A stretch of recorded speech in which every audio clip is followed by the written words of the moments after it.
Welcome to the deep dive. We cut through the noise to get you the insights that matter. And today, we're looking at something pretty significant.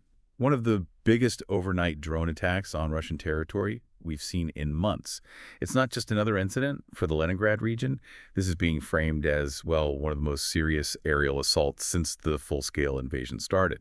So our mission in this deep dive, let's unpack the sheer scale of this, look at the targets, and really try to understand the strategic thinking behind these escalating attacks. We want to help you get a handle on the immediate impact, but also the sort of broader ripple effects. And it really was ambitious in scale. The Russian Defense Ministry, they reported intercepting, what was it, well over half of the 221 drones they say were sent over in just this one wave.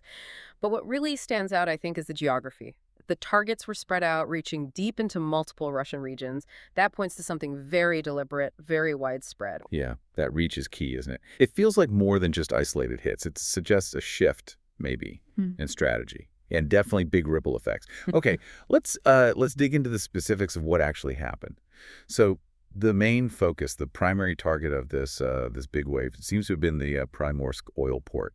That's up in the Leningrad region. Yeah. And just for context, this isn't some minor facility. It's actually Russia's largest oil terminal in the Baltic Sea. It's the endpoint for the Baltic pipeline system. Right. So, a really critical hub for their maritime oil exports out to the world.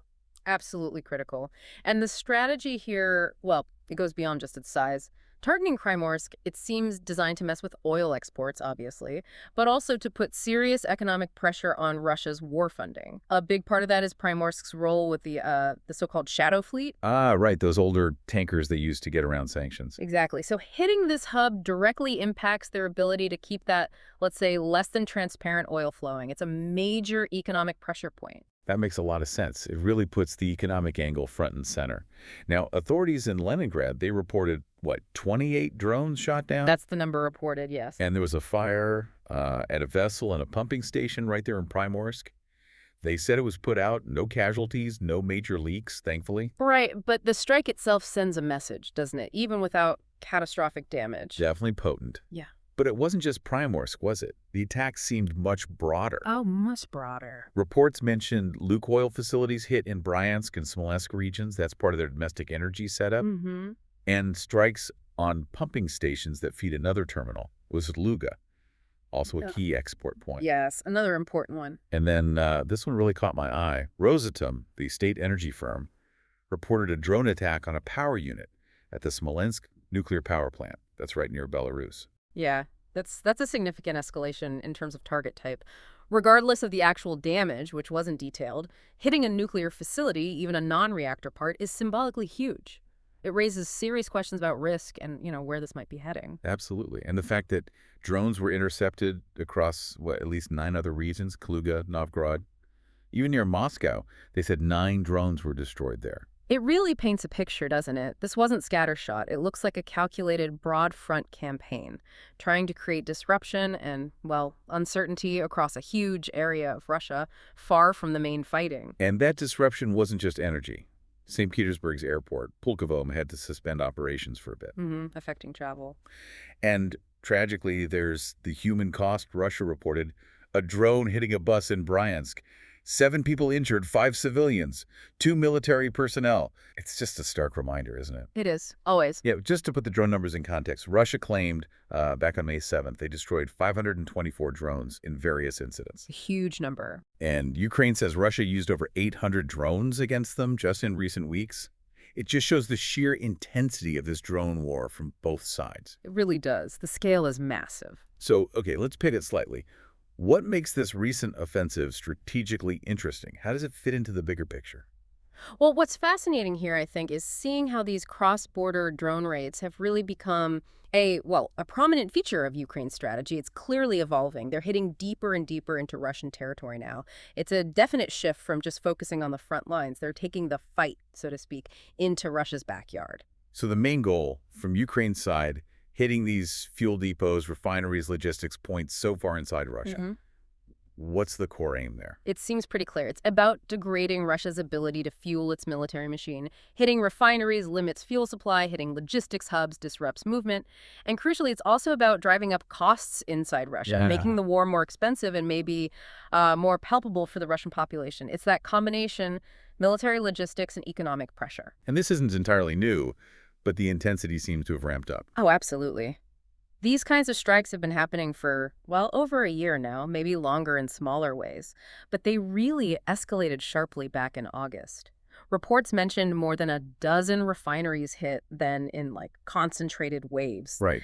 So it points to a sustained, growing effort specifically targeting Russia's energy sector. It feels like a deliberate campaign, not just random hits. And there was that pretty striking figure from the White House, wasn't there? Right. Claiming Ukraine had disabled 20% of Russia's oil refining capacity just during August. Yeah, that was a significant claim. Now, Russian media, predictably, tried to downplay it. They talked about unscheduled repairs. Of course. But the Western intelligence assessment suggests, a substantial impact. 20% is a big chunk. It certainly is. And the damage, especially when you factor in Western sanctions making repairs harder, it starts to sound like a long-term problem for Right. Russia. Exactly. That's a critical point. It tests their economic resilience. It's not just about the immediate blast. It's the difficulty and cost of fixing complex equipment when you're cut off from Western parts and expertise.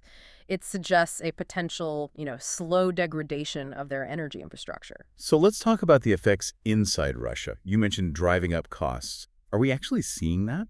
Well, we're starting to see reports that suggest, yes, there was that Russian newspaper Moskovsky Komsomolets warning just this week that petrol supplies were, quote, near critical. Wow, near critical. Yeah, and there are anecdotal reports, too, particularly from the Russian Far East. Drivers talking about, kilometer-long queues at petrol stations, Oh, yeah? rationing being introduced in some places, prices for fuel soaring. Yep. It shows how these strikes, hundreds of miles away, can actually hit ordinary people's lives and impact economic stability way beyond the war zone. And it wasn't just domestic supply, right?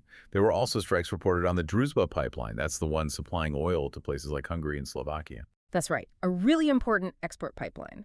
Disrupting those exports hits Russia where it hurts. How so? What's the specific impact there? Well, simply put, it potentially cuts off a key source of foreign currency for Russia. Oil and gas exports are vital for funding, well, everything, including the war effort.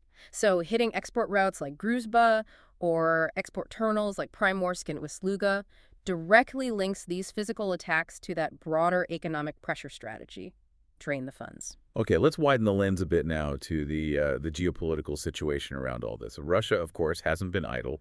They've intensified their own attacks on Ukraine over the summer. Yes, missile and drone attacks on Ukrainian cities, on their energy grid. It's definitely been a pattern of escalation for Moscow, too.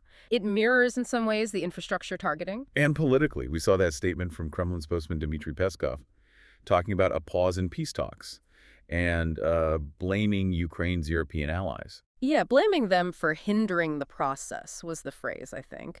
It suggests, well, a pretty hard line for Moscow right now. Not much sign of immediate diplomatic off-ramps, especially while both sides seem focused on escalating their attacks. And the timing of these big drone attacks last Thursday night. Interesting that it came just before that major military exercise Russia holds with Belarus. The Zapad exercise, right? Happens every 4 years. Right, Zapad. It adds another layer of regional tension, doesn't it? Conducting major drills right amidst all this. And speaking of tension, that exercise itself is happening just days after those incidents over Poland.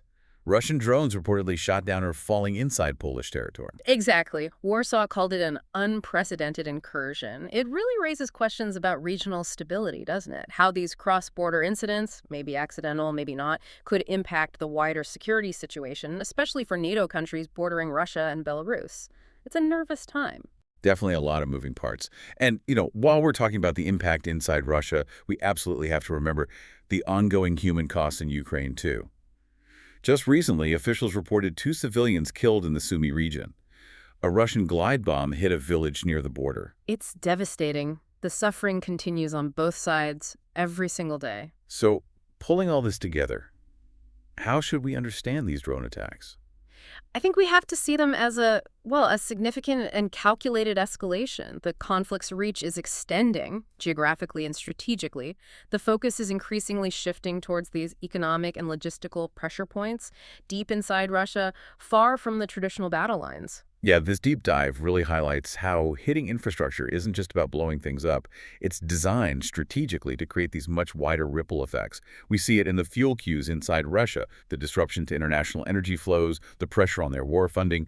Ukraine is clearly pushing its strategic reach, and Russia is feeling that pressure far from the front. That seems to be the core takeaway. So, the final thought to leave you with, looking ahead, with these attacks on energy infrastructure getting deeper, more frequent, and the economic strain on Russia seemingly growing, how might this reshape the calculations for both sides in the coming months, and maybe even broader?